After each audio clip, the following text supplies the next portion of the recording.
Halo teman-teman, saya yang Olivia dengan NIM 1908661 dari Program Studi Pendidikan Akuntansi. Pertanyaan pertama.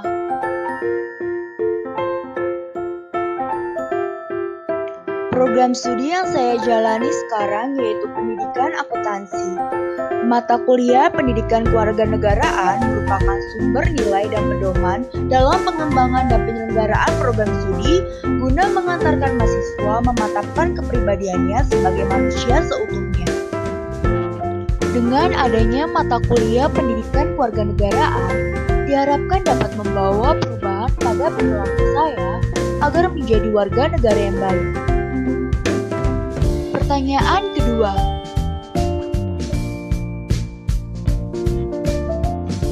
Melalui penguatan pemahaman identitas nasional yang merupakan jati diri negara, diharapkan mahasiswa sebagai calon pemimpin bangsa Indonesia tetap dapat berpegang teguh pada nilai-nilai yang dianut dan dijunjung tinggi oleh bangsa kita tercinta ini.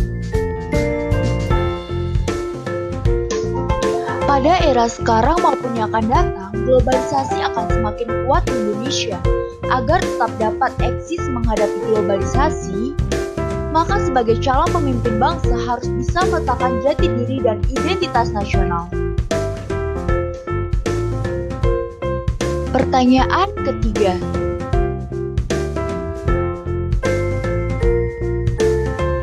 Karena disintegrasi yang terjadi pada suatu bangsa dapat mengakibatkan timbulnya tindak kerusuhan dalam masyarakat, akibat disintegrasi keadaan masyarakat menjadi tidak harmonis, sehingga mengancam keutuhan sebuah negara.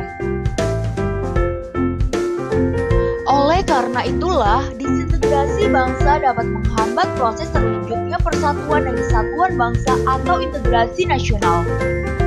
Pertanyaan keempat.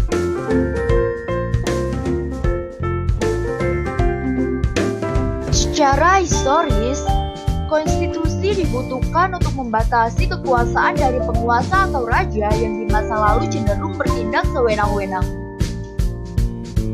Secara sosiologis, konstitusi dibutuhkan sebab di dalamnya terkandung cita-cita sosial dari suatu bangsa, sistem sosial, rumusan filosofis dari negara, dan lain sebagainya. Secara politis, konstitusi hadir dan menjadi dasar atau norma dalam menyelenggarakan pemerintahan negara.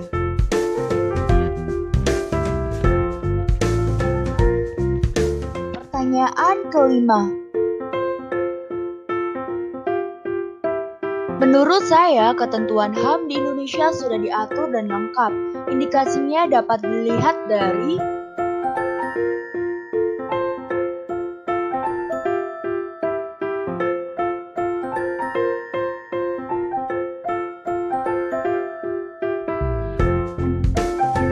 Namun di Indonesia sendiri implementasi terhadap hak asasi manusia masih jauh dari kata sempurna. Ini terbukti dari maraknya kasus pelanggaran HAM.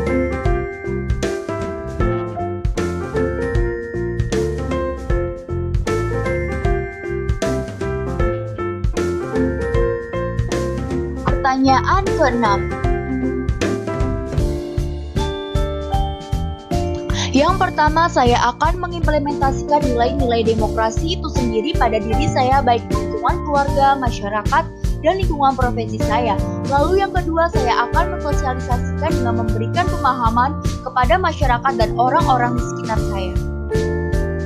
Dan yang terakhir, karena kedepannya saya akan berprofesi sebagai seorang pendidik, maka saya akan memberikan kajian kepada para siswa mengenai demokrasi Pancasila.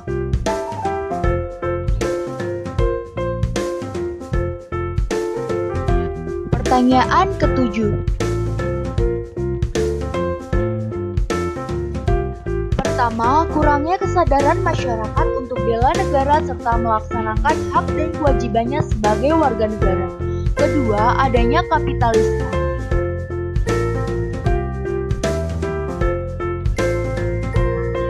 Ketiga, perkembangan iptek akan mempengaruhi pola-pola sikap dan pola tindak masyarakat dalam aspek kehidupan. Keempat, pemberdayaan masyarakat yang tidak optimal karena keterbatasan kualitas sumber daya manusia.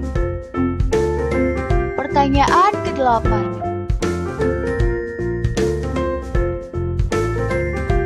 Pertama, setiap individu harus memegang peranan penting Pancasila sebagai pandangan hidup dan dasar negara bangsa Indonesia untuk dapat menjadi filter nilai-nilai baru, sehingga mampu mempertahankan nilai budaya asal Indonesia di era globalisasi seperti sekarang ini. Kedua, Pancasila sebagai ideologi terbuka perlu direlevansikan dan diaktualisasikan agar mampu membimbing dan mengarahkan kehidupan masyarakat secara luas. Ketiga, pengamalan Pancasila secara objektif dan subjektif. Keempat, Bhinneka Tunggal Ika dan wawasan Nusantara terus dikembangkan dan ditanamkan sejak dini dalam masyarakat.